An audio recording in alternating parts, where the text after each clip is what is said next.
Молодые люди, можно вопрос задать?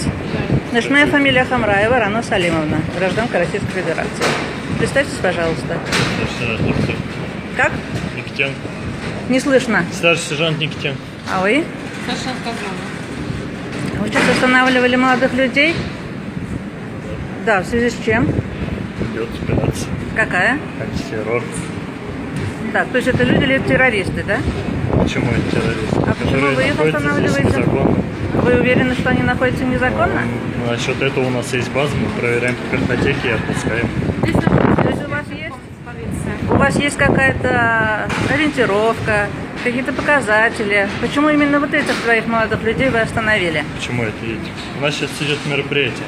На основании его мы как бы задержим, проверяем. Назовите, и пожалуйста, отпускаем. название мероприятия, указ, постановление, как называется этот документ? Могу уже сказать. Нет, вы мне недостаточно сказали.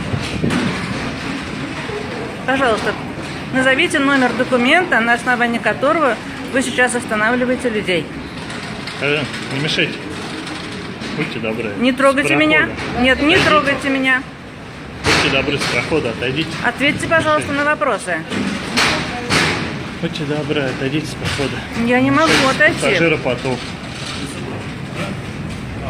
Вы не отвечаете, на каком основании вы останавливаете людей.